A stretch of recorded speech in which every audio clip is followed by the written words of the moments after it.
Hello dear students, myself Shweta Naik, Assistant Professor of Home Science, Government Home Science College, Hole Narsipura.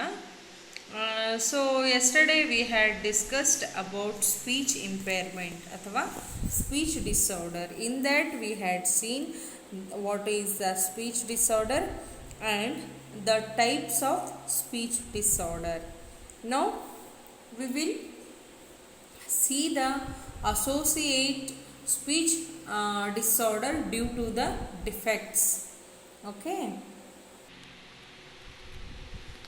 so associative condition for speech defects. So ಯಾವ ಅಸಹಾಯಕ ಪರಿಸ್ಥಿತಿಗಳ ಕಾರಣದಿಂದಾಗಿ ಈ ಭಾಷಣ ದೋಷಗಳು ಆಗುತ್ತೆ ಅಂತ ಹೇಳ್ಬಿಟ್ಟು ಅದರಲ್ಲಿ first one speech defect associated with cleft palate. So the prevalence is 1 in 750 live births.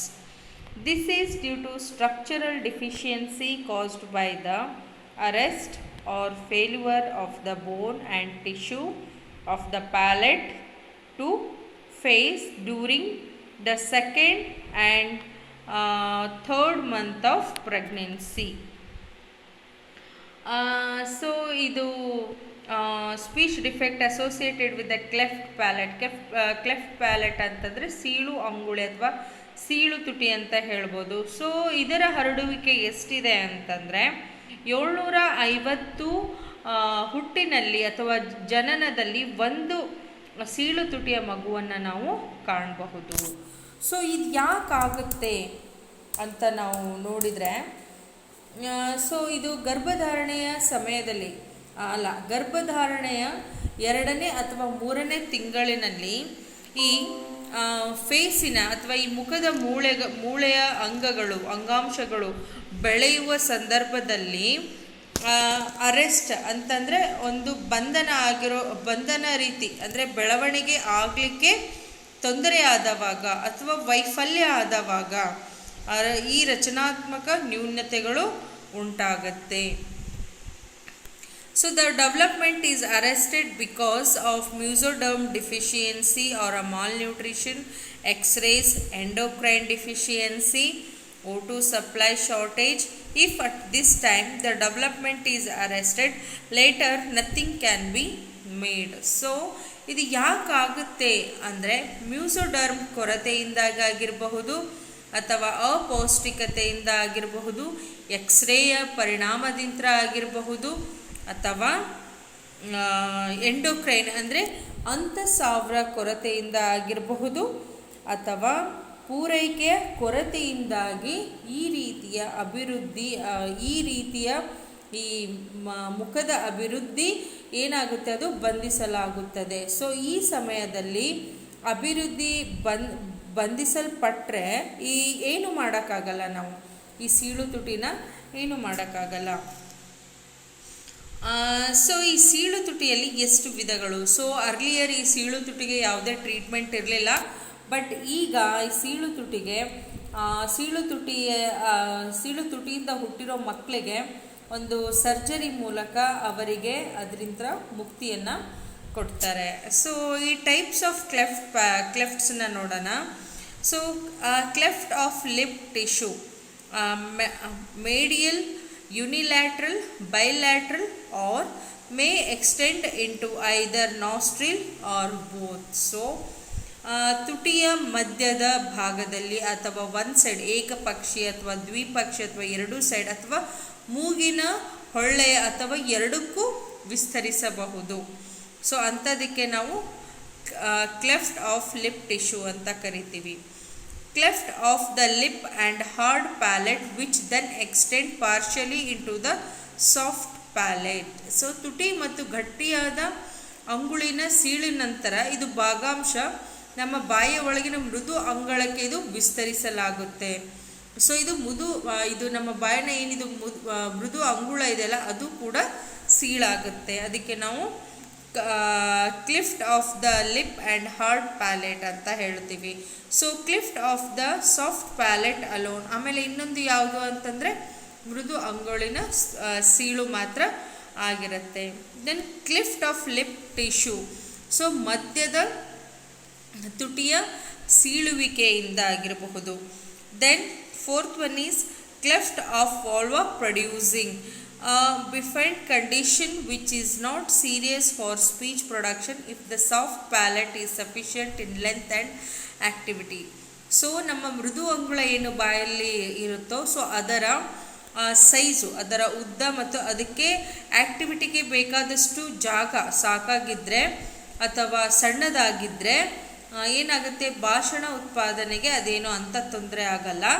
ಆದರೆ ಈ ಭಾಷಣ ಮಾಡೋ ಸ್ಥಿತಿಯಲ್ಲಿ ಉಫುಲ ಏನಾಗುತ್ತೆ, ಅದು ಡಿವೈಡ್ ಆಗುತ್ತೆ ಅಥವಾ ಮಾತನಾಡುವಾಗ ಆ ಮಾತಿನ ಪ್ರೊನೌನ್ಸಿಯೇಷನ್ ಡಿಫ್ರೆಂಟಾಗಿ ಕೇಳಿಸುತ್ತೆ. Next one is sub mucous cleft of the palate which externally shows no cleft. So ಇದು ಸಬ್ ಮ್ಯೂಕಸಲ್ಲಿ ಸೀಳು ಆಗೋದ್ರಿಂದ ಅದು ಹೊರಗಡೆಯಿಂದ ಸೀಳು ಅಂತ ತೋರಿಸಲ್ಲ, ಬಟ್ ಇದು ಒಳಗಡೆಯಿಂದ ಸೀಳಾಗಿರುತ್ತೆ. So next one speech of children with cleft palate. ಅಂದರೆ ಕ್ಲೆಫ್ಟ್ ಪ್ಯಾಲೆಟ್ ಇರೋ ಮಕ್ಕಳ ಮಾತು ಹೇಗಿರುತ್ತೆ, ಅವರ ಭಾಷೆ ಹೇಗಿರುತ್ತೆ. ಸೊ ಅವರು ಮೂಗಿನ ಮುಖಾಂತರ ಅಂದರೆ ಅವರ ಮಾತಿನಲ್ಲಿ ಏನನ್ಸುತ್ತೆ ಅಂತಂದರೆ ನಾಸಲ್ ಸ್ಪೀಚ್, ಅಂದರೆ ಮೂಗಿನ ಮುಖಾಂತರ ಮಾತನಾಡೋ ಅಂತಹದ್ದು. Next one plosive sound such as a P T K cannot be made. So P T ಮತ್ತು ಕೆ ಅಂತಹ ಪ್ಲೋಸಿವ್ ಶಬ್ದಗಳನ್ನು ಇವರು ಉಚ್ಚಾರಣೆ ಮಾಡೋಕ್ಕೆ ಅಸಾಧ್ಯ ಆಗುತ್ತೆ.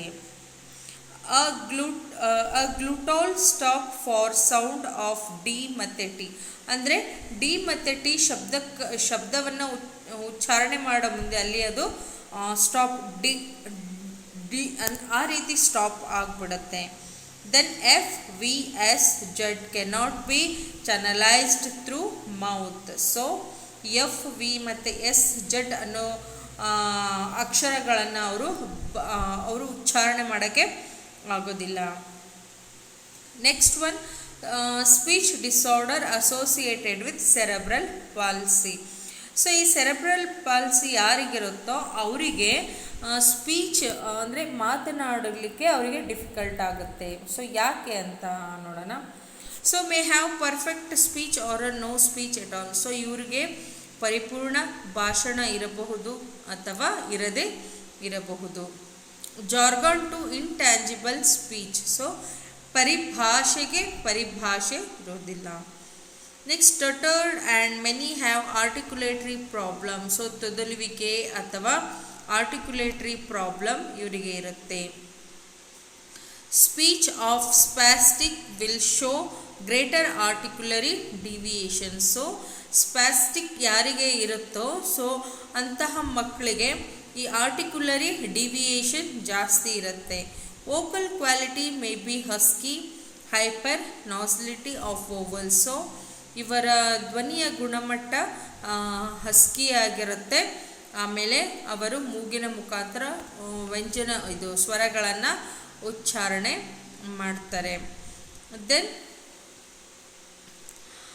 ಅಥೆಟಾಯ್ಡ್ usually slurring in rhythm and constantly changing in pitch. So athetoid ಸಾಮಾನ್ಯವಾಗಿ ಇದು ಲಯದಲ್ಲಿ ಸ್ಲರಿಂಗ್ ಮತ್ತು ಪಿಚ್ಚಲ್ಲಿ ನಿರಂತರವಾಗಿ ಬದಲಾವಣೆ ಆಗುತ್ತೆ.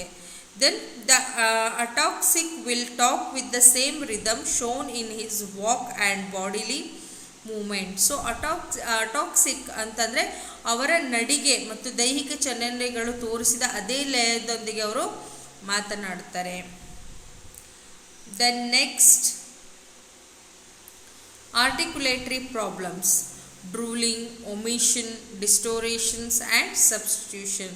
ಸೊ ಈ ಆರ್ಟಿಕ್ಯುಲೇಷನ್ ಉಚ್ಚಾರಣೆ ಸಮಯದಲ್ಲಿ ಇದು ಶಬ್ದ ಉಚ್ಚಾರಣೆ ಮಾಡುವಾಗ ಕುಸಿಯುವುದು ಅಥವಾ ಕೆಲವೊಂದು ಶಬ್ದಗಳನ್ನು ಬಿಟ್ಬಿಡೋದು ಅಥವಾ ಆ ಶಬ್ದದ ಅರ್ಥವನ್ನು ವಿರೂಪ ಮಾಡಿಬಿಡೋದು.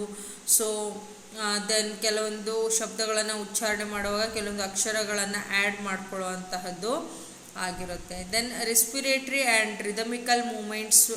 Respiration is not rhythmic, so speech becomes spasmodic or explosive. They speak on inhalation and not an ಎಕ್ಸಲೇಷನ್. So ಉಸಿರಾಟ ಮತ್ತು ಲಯಬದ್ಧ ಚಲನೆಗಳು, ಉಸಿರಾಟವು ಲಯಬದ್ಧವಾಗಿ ಇರಲ್ಲ. ಆದುದರಿಂದ ಮಾತುಗಳು ಹೇಗಿರುತ್ತೆ ಅಂದರೆ ಯಾವುದಿದು ವೇರ್ ಐ ಲೆಫ್ಟ್ ಸ್ಪಾಸ್ಪೋಡಿಕ್ ಅಥವಾ ಸ್ಫೋಟಕವಾಗಿರುತ್ತೆ. ದೆನ್ ಅವರು ಉಸಿರಾಡುವಿಕೆ ಮೇಲೆ ಮಾತನಾಡ್ತಾರೆ, ಅಂದರೆ ಉಸಿರಾಡುವ ಲಯದಲ್ಲಿ ಅವರು ಮಾತನಾಡ್ತಾರೆ. ಆಮೇಲೆ ಇವ್ರ ಧ್ವನಿ ದುರ್ಬಲವಾಗಿರುತ್ತೆ ಅಥವಾ ಉಸಿರಾಟ ಅಥವಾ ಅವರ ಕ್ವಾಲಿಟಿ ಉಸಿರಾಟದ ತೊಂದರೆಯಿಂದಾಗಿ ಅಥವಾ ಉಸಿರಾಟಕ್ಕೆ ಕಾರಣದಿಂದಾಗಿ ಅವರ ಗುಣಮಟ್ಟವು ಸಹ ಕಡಿಮೆ ಪ್ರಮಾಣದಲ್ಲಿ, ಅಂದರೆ ಅವರು ಉಸಿರಲ್ಲಿ ಅವರು ಮಾತಾಡಲಿಕ್ಕೆ ಹೋಗ್ತಾರೆ, ಮೂಗಿನ ಉಸಿರಲ್ಲಿ ಮಾತಾಡೋದು ಅಂತಾರಲ್ಲ ಆ ರೀತಿ. ದೆನ್ ವೋಕಲ್ ಇನ್ವಾಲ್ವ್ಮೆಂಟ್ ಅಂದರೆ ಧ್ವನಿಯ ಒಳಪಡಿಸುವಿಕೆ, monotone or fluctuating pitch, then nasal weak and aspirate sounds resulting in poor vocalization. Spastic child will show greater articulatory deviation, hypernasality of word, vocal qualities husky, guttural and tense. So ಇಲ್ಲಿ ಇದು vocal ಇನ್ವಾಲ್ವ್ಮೆಂಟಲ್ಲಿ ಅಂದರೆ ಒಳಗೊಳ್ಳುವಿಕೆ, ಧ್ವನಿಯ ಒಳಗೊಳ್ಳುವಿಕೆಯಲ್ಲಿ ಏನಾಗುತ್ತೆ ಅಂತಂದರೆ ಧ್ವನಿ ಅಥವಾ ಒಂದೇ ರೀತಿಯಾಗಿ ಮಾತನಾಡೋದು, ಏರಿಳಿತ ಇರುವುದಿಲ್ಲ. ಸೊ ಇದು ಮೂಗು ಮತ್ತು ದುರ್ಬಲ ಮತ್ತು ಮಹತ್ವ ಜಾಸ್ತಿ ಉಚ್ಚಾರಣೆಗೆ ಒಳಪಡುವ ಶಬ್ದಗಳು ಕಳಪೆ ಧ್ವನಿಯಲ್ಲಿ ಬರುತ್ತೆ. ಆಮೇಲೆ ಸ್ಪಾಸ್ಟಿಕ್ ಮಗು ಹೆಚ್ಚಿನಾಗಿ ಆರ್ಟಿಕ್ಯುಲೇಟರಿ ಡಿವಿಯೇಷನನ್ನು ಹೊಂದಿರುತ್ತೆ. ಆಮೇಲೆ ಪದಗಳು ಹೈಪರ್ ನಾಸಾಲಿಟಿಯನ್ನು ಒಳಗೊಂಡಿರುತ್ತೆ. ಆಮೇಲೆ ಅವರ ಧ್ವನಿಯ ಮಟ್ಟ ಹಸ್ಕಿ ಅಥವಾ ಗಟ್ಟಿಯಾಗಿ ಅಥವಾ ಉದ್ವೇಗಿತವಾಗಿ ಇರುತ್ತೆ.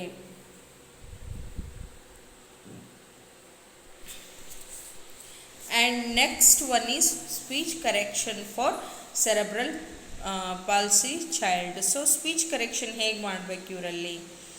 So first one, the child has difficulty in walking, chewing and swallowing. If he is overprotected, his speech is delayed or inadequate, partly becomes the parent do not give him opportunity and exercise. So ಮಗುವಿಗೆ ಯಾರಿಗೆ cerebral policy ಇರುತ್ತೋ so ಆ ಮಗುವಿಗೆ ನಡೆಯೋದು ಅಥವಾ chewing ಮಾಡೋದು ಅಥವಾ ನುಂಗೋದು ಅಥವಾ ಏನಂತಾರೆ ಅದನ್ನು ಕಡಿಯೋದು, ಸೊ ಅವಕ್ಕೆ ಸ್ವಲ್ಪ ಕಷ್ಟವಾಗಿರುತ್ತೆ. ಸೊ ಇದರಿಂದ ಪಾಲಕರು ಅವ್ರನ್ನ ಓವರ್ ಪ್ರೊಟೆಕ್ಟಿವ್ ರೀತಿಯಲ್ಲಿ ಬೆಳೆಸಿರ್ತಾರೆ. ಸೊ ಇದರಿಂದ ಏನಾಗುತ್ತೆ ಅಂದರೆ ಅವರ ಮಾತು ವಿಳಂಬವಾಗುತ್ತೆ. ಆಮೇಲೆ ಅವರು ತಮ್ಮ ಆ್ಯಕ್ಟಿವಿಟಿವನ್ನು ಅಸಮರ್ಪಕವಾಗಿ ನಿಭಾಯಿಸ್ತಾರೆ. ಸೊ ಅವರಿಗೆ ಕಷ್ಟ ಕೊಡೋಕ್ಕೆ ಅವರಿಗೆ ಅಂದರೆ ಅವರು ಕಷ್ಟಪಡೋದಿಲ್ಲ. ಸೊ ಅದಕ್ಕೋಸ್ಕರವಾಗಿ ಅವರು ಭಾಷಣಗಳನ್ನು ಅಥವಾ ಮಾತನಾಡಲಿಕ್ಕೆ ಅವರು ಕಷ್ಟ ಆಗಬಹುದು. ಯಾಕಂತಂದರೆ ಅವರು ಬಾಯಿಗೆ ಎಕ್ಸಸೈಸನ್ನು ಕೊಟ್ಟಿರಲ್ಲ. ಸೊ ಹಾಗಾಗಿಬಿಟ್ಟು ಈ ಮಾತು ಅವರಲ್ಲಿ ಸ್ವಲ್ಪ ವಿಳಂಬ ಆಗಿರುತ್ತೆ. Next,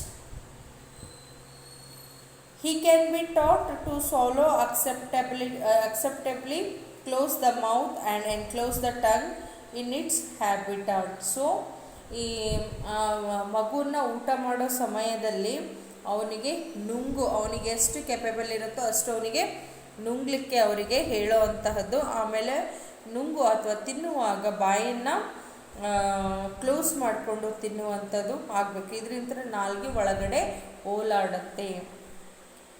next one, some advocate lip reading with mirror. So ಕನ್ನಡಿಯ ಸಹಾಯದಿಂದ ತುಟಿ ಓದುವಿಕೆಯನ್ನು ಕಲಿಸೋವಂತಹದ್ದು.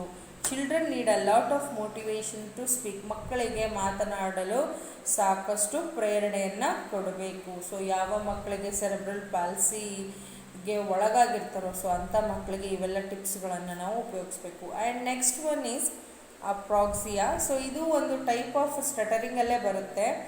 So the brain control every single action that people make including speaking. Most of the brain involvement in speech is unconscious and automatic.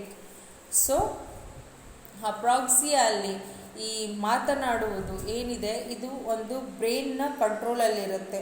So ಇಲ್ಲಿ ಒಂದು ಮನುಷ್ಯ ತಾನು ಏನೋ ಒಂದು ಆ್ಯಕ್ಟಿವಿಟಿ ಮಾಡಬೇಕು ಅಂತಂದ್ರೂ ಅದಕ್ಕೆ ಬ್ರೈನು ಕಂಟ್ರೋಲ್ ಮಾಡುತ್ತೆ. ಅಂತಹದಲ್ಲೂ ಈ ಭಾಷೆಯಲ್ಲೂ ಸಹ ಅನ್ಕಾನ್ಷಿಯಸ್ಲಿ ಅಂದರೆ ನಮಗೆ ಗೊತ್ತಿಲ್ಲದೇ ಬ್ರೈನು ಸಹ ಈ ಸ್ಪೀಚನ್ನು ಕಂಟ್ರೋಲ್ ಮಾಡುತ್ತೆ. So when someone decides to speak, the brain sends signal to the different structure of the body that work together to produce a speech. The brain instructs these structure how and when to move to from the appropriate sound. So ನಾವು ಮಾತಾಡಬೇಕು ಅಂತ ನಿರ್ಧರಿಸಿದಾಗ ಮೆದುಳು ದೇಹದ ವಿವಿಧ ರಚನೆಗಳಿಗೆ ಸಂಕೇತವನ್ನು ಕಳಿಸ್ತದೆ. So ಇದರಿಂದ ನಾವು ಭಾಷೆಯನ್ನು ಅಥವಾ ಭಾಷಣವನ್ನು ಉತ್ಪಾದಿಸಲು ಅಥವಾ ಮಾತನ್ನು ಉತ್ಪಾದಿಸಲು ನಮ್ಮ ದೇಹದ ವಿವಿಧ ರಚನೆಗಳು ಒಟ್ಟಿಗೆ ಕೆಲಸ ಮಾಡುತ್ತೆ. ಇದರಿಂದ ಸೂಕ್ತವಾದ ಶಬ್ದವನ್ನು ರೂಪಿಸಲು ಸಾಧ್ಯವಾಗುತ್ತೆ.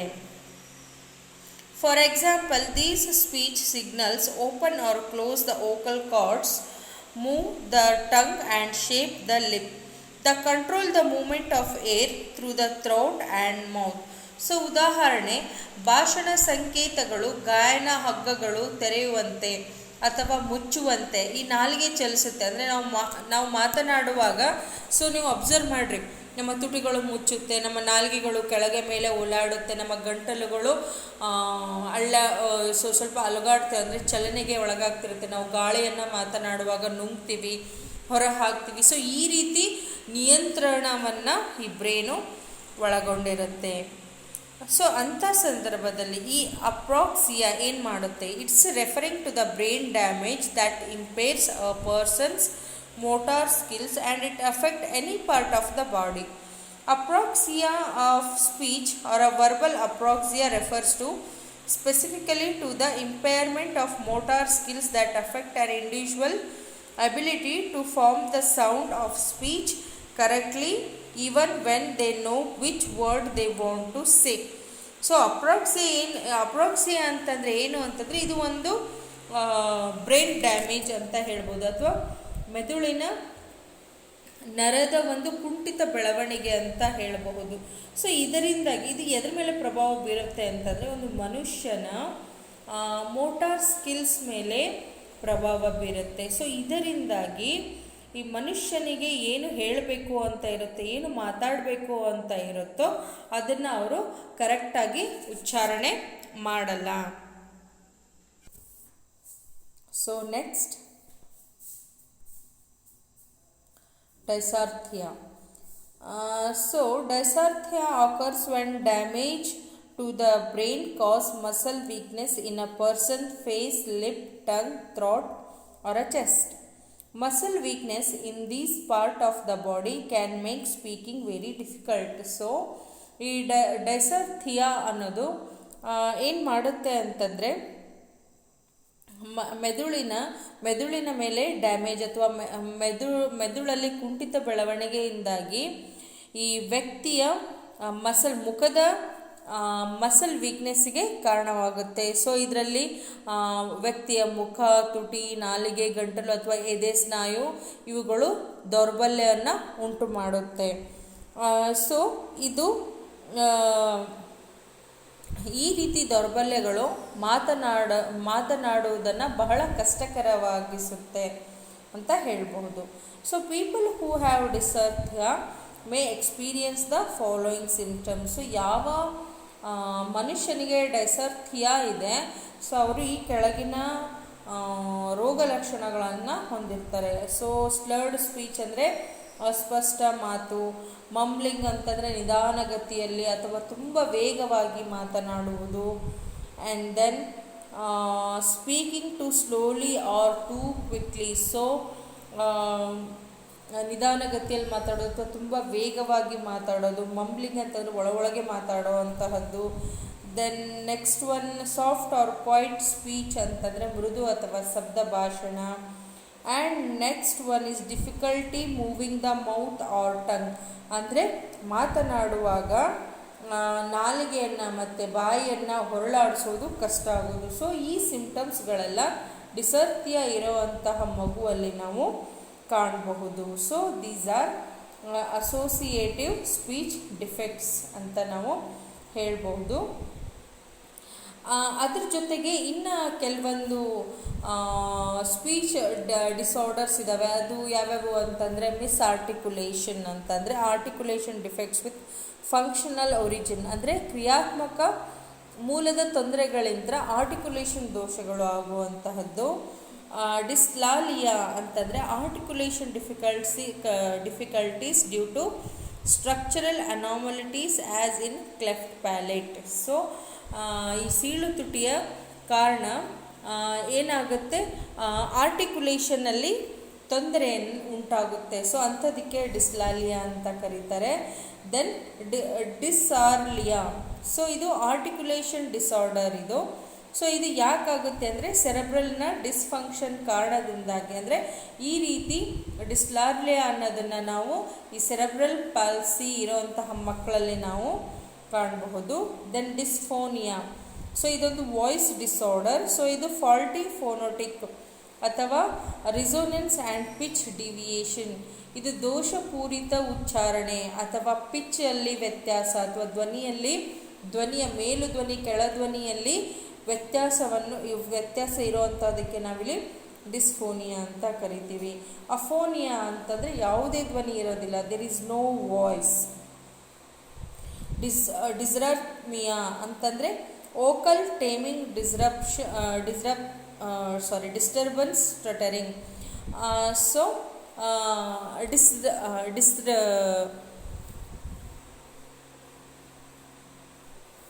ಸೊ ಡಿಸ್ರಿದ್ಮಿಯಾ ಅಂತಂದರೆ ತೊದಲುವಿಕೆ ಮೂಲಕ ಅಡಚಣೆಗಳು ಉಂಟಾಗುವಂತಹದ್ದು. Then next one aphasia, symbolization and comprehension disorder due to cerebral dysfunction. So ಸೆರೆಬ್ರಲ್ಲಲ್ಲಿ ಕುಂಠಿತ ಬೆಳವಣಿಗೆ ಆಗಿರೋ ಕಾರಣ ಏನಾಗುತ್ತೆ ಅಂತಂದರೆ ಸಿಂಬಲೈಸೇಷನ್ ಮತ್ತು ಕಾಂಪ್ರಹೆನ್ಷನ್ಗಳನ್ನು ಮಾಡುವಂತಹದ್ದು ಕಷ್ಟ ಆಗುತ್ತೆ. ದೆನ್ ಡಿಸ್ಫಾಸಿಯಾ ಅಂದರೆ ಡಿಸ್ಟರ್ಬೆನ್ಸ್ ಆಫ್ ಲ್ಯಾಂಗ್ವೇಜ್, ಅಂದರೆ ಭಾಷೆಯಲ್ಲಿ ಡಿಸ್ಟರ್ಬೆನ್ಸ್ ಆಗುವಂತಹದ್ದು ಡಿಸ್ಫಾಸಿಯಾ. ದೆನ್ ಡಿಸ್ಲೋಗಿಯಾ ಅಂದರೆ ಲಿಂಗ್ವಿಸ್ಟಿಕ್ ಡಿಸ್ಟರ್ಬೆನ್ಸ್, ಇದು ಮೆಂಟಲ್ ರಿಟಾರ್ಡೇಷನ್ ಕಾರಣದಿಂದ ಆಗುತ್ತೆ. Then last one is defect due to auditory difficulties, articulation and voice disturbance due to auditory impairment. So ಶ್ರವಣೇಂದ್ರಿಯ ತೊಂದರೆಗಳಿಂದ ಉಂಟಾಗುವ ದೋಷಗಳಿಂದ ಇಲ್ಲಿ ಏನಾಗುತ್ತೆ, ಧ್ವನಿ ಉಚ್ಚಾರಣೆ ಮತ್ತು ಧ್ವನಿಯ ಅಡಚಣೆಗಳು ಉಂಟಾಗೋದ್ರಿಂದ ಇಲ್ಲಿ ಸ್ಪೀಚ್ ಡಿಫೆಕ್ಟ್ ಆಗುತ್ತೆ. ಸೊ ಇವೆಲ್ಲ ಸ್ಪೀಚ್ ಡಿಫೆಕ್ಟ್ಗಳನ್ನು ನಾವು ನೋಡಿದ್ವಿ. ಇನ್ನು ನೆಕ್ಸ್ಟ್ ಕ್ಲಾಸಲ್ಲಿ ನಾವು ಈ ಸ್ಪೀಚ್ ಡಿಸಾರ್ಡರ್ನ ಗುಣಲಕ್ಷಣಗಳನ್ನು ಸ್ಟಡಿ ಮಾಡೋಣ. ಸೊ ಈಗ ನಾವಿಲ್ಲಿ ಅಸೋಸಿಯೇಟಿವ್ ಸ್ಪೀಚ್ ಡಿಫೆಕ್ಟ್ಸ್ಗಳನ್ನು ನೋಡಿದ್ವಿ. ಸೊ ಲಾಸ್ಟಿಗೆ ನಾವು ಆರ್ಟಿಕ್ಯುಲೇಷನ್ ಡಿಸಾರ್ಡರ್ ಹಾಗೆ ವಾಯ್ಸ್ ಡಿಸಾರ್ಡರಲ್ಲಿ ಬರುವಂತಹ ಬೇರೆ ಬೇರೆ ರೀತಿಯ ಸ್ಪೀಚ್ ಡಿಸಾರ್ಡರ್ಗಳನ್ನು ನಾವು ನೋಡಿದ್ವಿ. I hope you understood. So thank you.